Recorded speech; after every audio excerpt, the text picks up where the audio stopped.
Con los libertarios, el campo popular se redefine como casta y anticasta. Esto dijo Agustín Laje, o por lo menos esto tituló La Nación, en la nota que le hicieron a Agustín Laje, la nota que Agustín dio para este diario La Nación, que es uno de los más populares de Argentina, y vamos a estar acá leyéndola. ¿Qué dicen en pie de título? Activo y controvertido divulgador de las ideas de la nueva derecha en las redes, el autor de la batalla cultural sostiene que el libertarismo modifica la perspectiva desde la que se define al enemigo público. Bueno, esto lo hemos escuchado decirlo a Agustín, ¿no? El enemigo político. La nota la hizo Adriana Amado, que la pueden encontrar en Instagram como Lady Amado. Sorpresa es la palabra que más se repitió después de las elecciones PASO en Argentina, cuando Javier Milei, de La Libertad Avanza, fragmentó en tres un electorado que hasta entonces se suponía bipartidista. Recordemos que teníamos peronismo, anti-kirchnerismo o antiperonismo en Juntos por el Cambio, que fue el partido de Macri en el 2015, que fue presidente del 2015 al 2019 Mauricio Macri, y Javier Milei era un tercer partido que antes de las elecciones PASO, las encuestas le daban menos de 20% de los puntos. Y después de estas elecciones terminó sacando 10 puntos más, 30%, y no solo eso, sino que terminó saliendo primero como partido político y como candidato, porque en las elecciones PASO lo que pueden hacer sus partidos es presentar varios candidatos y el que gana es el que después va a las elecciones generales que son ahora este 22 de octubre en Argentina. Bueno, Javier Milei ganó en todo aspecto, como candidato y como partido. También sorprendió la retórica de los simpatizantes del candidato, que en la línea del populismo plantean la política como una batalla que divide entre amigos y enemigos. En el ideario libertario, a términos populistas clásicos como medios hegemónicos, campo popular, batalla popular, se agregó el de casta, la casta política que dice Milei. Esa retórica también apunta contra los medios y el periodismo, que es blanco de críticas continuas desde los canales digitales libertarios. Agustín Laje, Córdoba, nacido en el 1989, uno de los divulgadores más activos y controvertidos, bueno, esto ya lo vimos antes en el subtítulo, y tiene, bueno, tantos seguidores en YouTube y, bueno, diferentes redes sociales que ya lo sabemos. Los títulos de sus libros, La batalla cultural, por ejemplo, incluyen conceptos muy utilizados por el kirchnerismo, una supuesta forma de señalar que es la ideología a impugnar. Sin embargo, el marco teórico parece por momentos similar. Alrededor de esta aparente paradoja gira esta entrevista. Ah, ok, ok. Sí, pensé que decía gira como gira de eventos, pero no. De giro, de girar. La entrevista entonces gira por esa paradoja. Realizada por videoconferencia, porque bueno, recordemos que Agustín ahora está en Argentina, pero está en Córdoba y este medio, o la periodista, vive en Buenos Aires. Y bueno, si la hicieron antes de la entrevista cuando Agustín estaba en España, era mucho más difícil. Laje empieza hablando. La diferencia es que en 2023 ya no hay amigo-enemigo en términos de kirchnerismo o anti-kirchnerismo y se incorpora la nueva variable con un contenido ideológico distinto. Javier Milei con su partido La Libertad Avanza y el Partido Libertario. Que aparte, lo bueno de esto es que introduce el derechismo en la política, porque antes no estaba tan representado el partido de derecha o un partido de derecha en Argentina, porque Cambiemos termina siendo un rejunte de centro y no termina de ser la derecha, por eso en el 2015 y 2019, en esos años de Macri, no le fue tan bien. La disputa no es meramente política, sino que además es ideológica. La división del campo popular se redefine como casta y anticasta. Desde la filosofía libertaria, la casta política es aquella que parasita la sociedad a través de los recursos del Estado. La afirmación hace juego con lo que Laje expresó en uno de sus videos, donde sostuvo que, siguiendo esa lógica, lo que Milei hizo es nombrar al enemigo del pueblo, algo que conformaría un populismo al revés del populismo de izquierda. También sostiene que hay espontaneidad en sus acciones en la red, aunque algunos datos, como el caso de Fernando Cerimedo es el que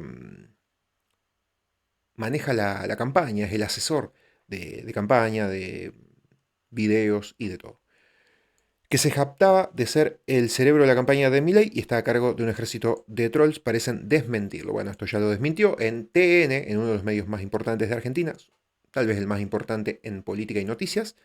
Fernando Cerimedo ya tuvo una entrevista ahí y aclaró que no es así. Cerimedo también trabajó con Bolsonaro en Brasil hace unos años atrás. Y según decía él en TN, justamente en ese canal, que tal vez esta sea la última campaña que él lidera, porque ya está un poquito cansado de campañas políticas, que ya ha trabajado varios años y que quiere dedicarse a otra cosa. Pregunta de la periodista. Es poco habitual encontrar hacia la derecha intelectuales con foco en lo político. ¿A qué se debe? Agustín dice, en el marco de la Guerra Fría se disputaba en el mundo un sistema económico más que un sistema político. ¿Economía de mercado o economía estatalmente planificada? En ese terreno, la derecha generó intelectuales que son economistas. Von Hayek, un autor del auge libertario de los últimos años, denunciaba que un buen economista nunca puede saber simplemente de economía. Mientras tanto, la izquierda estaba abandonando el terreno economicista heredado por el marxismo vulgar y empezaba a desarrollar otro tipo de dialéctica, sobre todo en un terreno cultural vinculado al sexo, a las etnias, a lo que llaman hoy pueblos originarios. Eso le permitió sobrevivir ideológicamente. Bueno, esta dialéctica de opresor, oprimido, que ya hemos escuchado muchas veces a Agustín. En sus discursos son recurrentes los autores marxistas. ¿No es una contradicción? Agustín dice, tuve profesores que eran discípulos de Ernesto Laclau en la Universidad Católica de Córdoba y fue toda una impronta que se bajó a los alumnos. Era un paradigma dominante. Tengo una relación amor-odio con estos paradigmas. Me encanta leerlos, creo que se puede aprender mucho de ellos, pero ideológicamente estoy en la otra vereda. Mi tesis en filosofía la hice sobre Michel Foucault, un autor que me encanta, pero contrario a lo que votaría en las urnas. La batalla cultural en términos de guerra de guerrillas la dan ciudadanos comunes y corrientes con un micrófono y una cámara tratando de tener influencias sobre los demás. Otra pregunta. Una de las categorías es batalla cultural, que le da el título a uno de tus libros. ¿Por qué plantear la política como guerra? ¿No es un concepto que utiliza el progresismo, al que se opone abiertamente? La batalla cultural que reivindico es la guerra de guerrillas cultural, de abajo hacia arriba. El kirchnerismo tomó el modelo de batalla cultural en clave de ingeniería social, de arriba hacia abajo. Era el Estado el que tenía que organizar una batalla cultural diseñando un canal estatal, una currícula estatal para remodelar la educación, contratar intelectuales y ponerlos bajo el sello carta abierta, contratar artistas, cantantes, actores, productores. La batalla cultural, en términos de guerra de guerrillas, la dan ciudadanos comunes y corrientes con un micrófono y una cámara tratando de tener influencia sobre los demás. Estas guerrillas ciudadanas recuerdan las campañas que involucraron a Trump o a Bolsonaro. Es también el caso de Milei. ¿Cómo se manejan las redes que tienen tanta llegada? Yo lo vivo de manera totalmente espontánea. No le aviso a nadie lo que voy a publicar, ni nadie me manifiesta la necesidad política de abordar un determinado tema. Organizo un vivo en un segundo y sale a más de 2 millones de personas que siguen el canal de YouTube.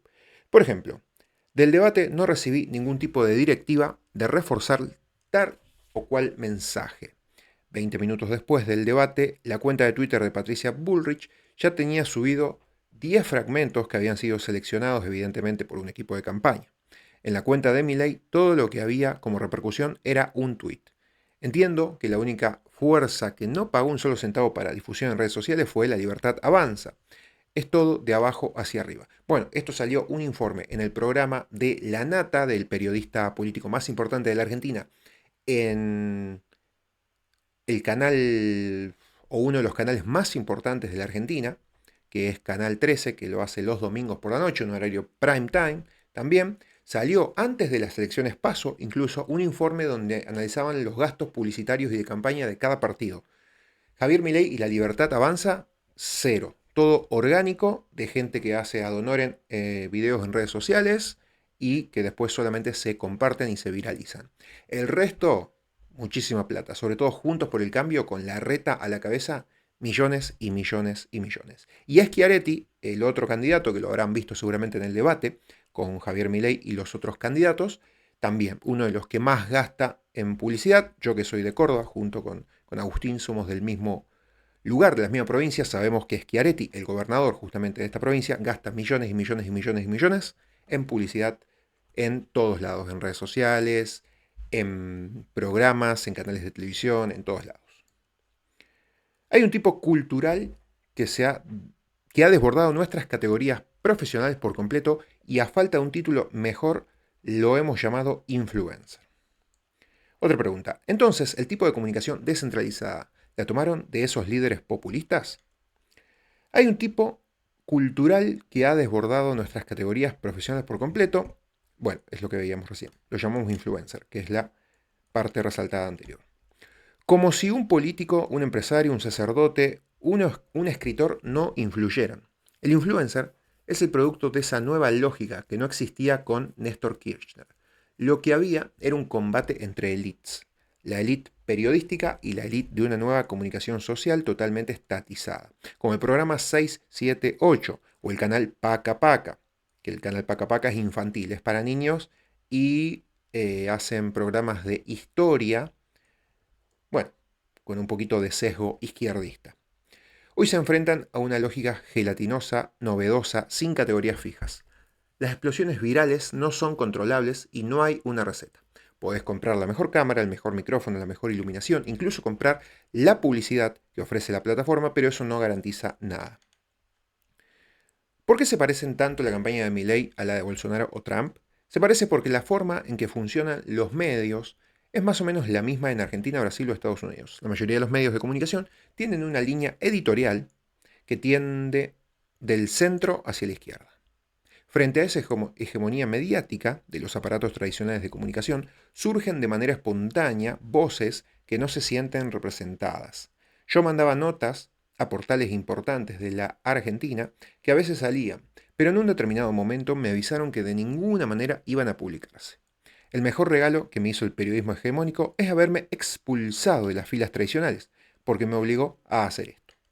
Esta lógica de la política como guerra no derrama a las redes sociales, donde se ve mucha agresividad. Recuerda a la militancia digital que ya padecimos. La diferencia es que en 2023 ya no hay amigo-enemigo en términos kirchnerismo-antikirchnerismo y se incorpora una nueva variable con un contenido ideológico distinto. La disputa no es meramente política, sino que además es ideológica. La división del campo popular se redefine como casta y anticasta, desde la filosofía libertaria. La casta política es aquella que parasita la sociedad a través de los recursos coercitivos del Estado. Lo que se está modificando es el lugar desde donde se mira al otro como un enemigo político. Ya no solamente desde la oposición meramente partidaria, sino desde una oposición filosófica. En todo momento de quiebre sistémico, la lógica amigo-enemigo emerge.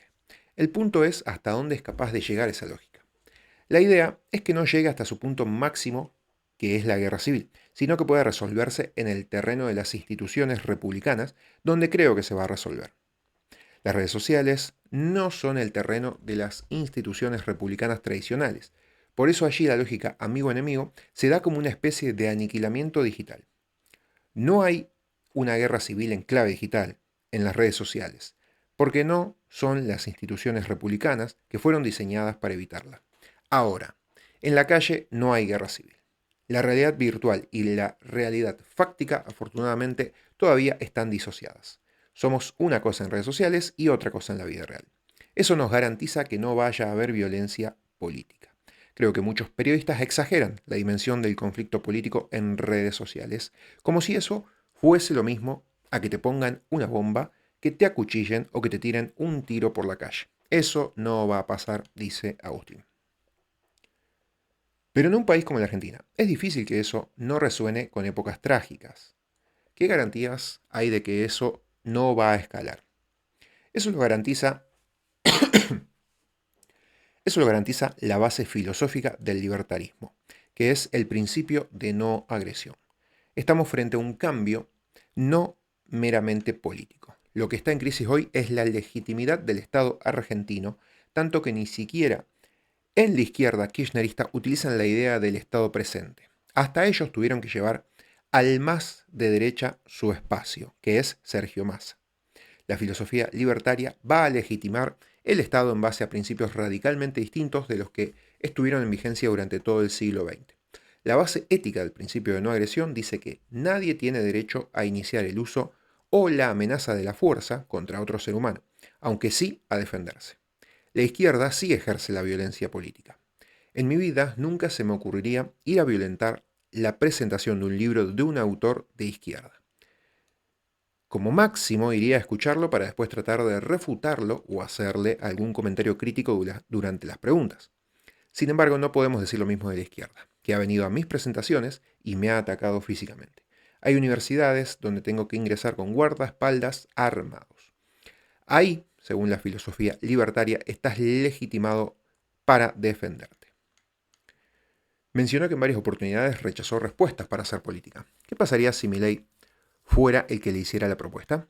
Javier Milei me invitó a acompañarlo en este proyecto político cuando organizamos aquel evento en Córdoba en febrero de 2022. Me sentí muy honrado que él tuviera en cuenta a mi persona y que me pidiera que lo acompañara. Le tuve que decir que no y él entiende bien. Hay una estrategia de combinar una lógica de batalla cultural con una lógica electoral. Hay grupos que de manera espontánea nos fuimos conociendo por redes sociales y encontrando luego en presentaciones de libros, en conferencias, en talleres, en debates. Y empezamos a generar una conciencia de batalla cultural. Estábamos sembrando y en algún momento alguien tenía que ir a recoger ese fruto. Milei adquiere esa conciencia político-electoral allá por el 2020, se candidatea para las elecciones legislativas en 2021 y gana su lugar en el Congreso.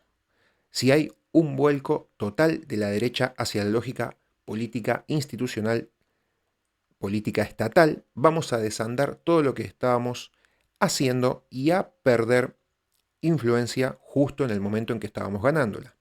La estrategia es bifronte, tener gente que pueda realmente liderar batallas culturales y gente que pueda ingresar en el ámbito de la política estatal. La batalla cultural no tiene fronteras en el siglo XXI. Dar una batalla cultural meramente nacional sería un error estratégico. De ahí la coincidencia con otros líderes de derecha. Las agendas son las mismas.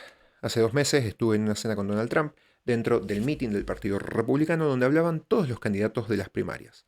No había ninguna diferencia por lo que se puede decir hoy Javier Milei. Achicar el Estado en términos de políticas económicas y de políticas culturales. Enfrentar las agendas globalistas y progresistas. Por eso es que no se puede limitar la batalla cultural al ámbito nacional. Si yo me ocupara de la política nacional, no podría estar haciendo lo que estoy haciendo actualmente. Dijo que de tener hijos no los dejaría tener pantallas, pero su fortaleza viene de las redes. ¿No se ve una contradicción? Es que mis redes sociales están constantemente a disposición de tratar de elevar la vara cultural. Pongo mis redes sociales siempre a disposición de mis libros u otros libros. Cada vez que me dicen que soy un youtuber, me duele un poco, porque la actividad que más disfruto es la de leer y escribir. Ahora bien, soy consciente de que el libro es una tecnología pasada de moda. Mi libro Generación Idiota, que salió este año, vendió 100.000 ejemplares. Sin embargo, mi canal de YouTube tiene más de 2 millones de personas. Si comparo lo que recibo por vistas de video y lo que recibo de lectores en un libro, es para llorar. A menos que sea consciente de que cada tecnología tiene su tiempo y que no debo confundir lo cuantitativo con lo cualitativo. Alguien que compra mi libro está tratando de tomarse en serio su formación, es una persona que está buscando cultura y que probablemente trate de ejercer influencia en su círculo.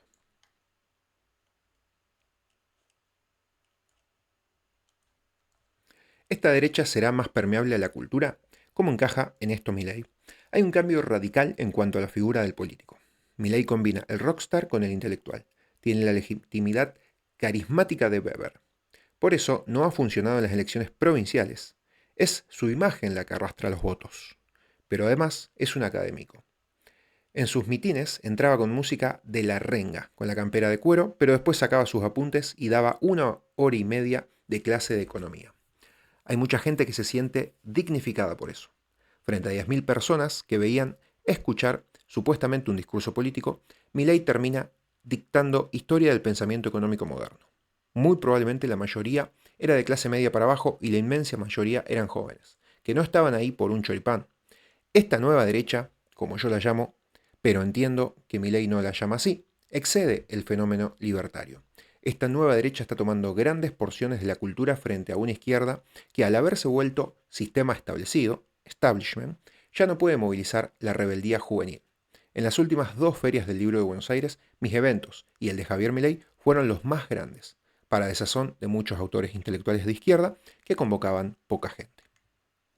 Fátima Flores es parte de la batalla cultural. Para aquellos que no sepan, Fátima Flores es la actual novia y reciente novia de Javier Milei. Es una humorista argentina imitadora muy buena, de las mejores. Probablemente en el humor hay muchos hombres, pero como mujer tal vez sea la más talentosa, que ahora está de novia con Javier Milei. ¿Cómo va con el marco teórico? No lo sé. No creo que sea una puesta en escena porque a Milei no se le da bien la actuación. Tiene un gran problema, no maneja bien el arte del disimulo, pero ese sincericidio que lo ha caracterizado, curiosamente lo llevó a donde está. Todo ese cúmulo de errores que cualquier asesor le hubiera dicho que eran garrafales en una Argentina desquiciada le ha generado un liderazgo político que se identifica con la gente. Según algunas encuestas, la palabra que más evocan las personas cuando se le pregunta por él es sinceridad. Es cierto que frente a la imagen de Javier y sus perros, es mucho más humana y genera más identificación la imagen de Javier con una novia. Celebro políticamente que sea así, más allá de que por mi amistad con él me pone contento que haya encontrado una buena mujer. ¿Esos exabruptos no pueden ser un problema para un eventual gobierno? Sinceramente lo veo muy moderado. He mantenido con él discusiones filosóficas en épocas donde no estaba haciendo política y la discusión era como con cualquier persona. Esa lógica de los exabruptos era muy propia de lo que significaba la televisión política en programas como Intratables. Si a Milei, que tiene una disposición para el debate y es pasional, se lo pone solo contra todo un panel en defensa de sus ideas, es probable que se genere eso. Ese personaje tiene que cambiar a la fuerza por las circunstancias políticas y lo que significa ser un hombre de Estado. Él mismo está diciendo, hoy soy una persona que aspira a ser hombre de Estado. Y eso necesita un autodominio. Ya no es la lógica de Intratables, es lógica de Casa Rosada. Finaliza así la nota. Acá tenemos un poquito de datos de Agustín Laje, que bueno, obviamente nosotros ya los conocemos, pero es para todos aquellos que entran a La Nación, que son lectores frecuentes y que no conocen a este magnífico escritor argentino y popularizador de la nueva derecha. En Argentina, en Iberoamérica también, y bueno, probablemente, ¿quién te dice? El día de mañana, o ya tal vez lo estemos viendo también en Angloamérica, en Estados Unidos y algunos países más. Terminamos entonces con este video, espero que les haya gustado. Cualquier cosa me lo dejan acá abajo en comentarios. Abrazo grande, cuídense y mañana probablemente estemos con un programa de batalla, el número 13 en este caso.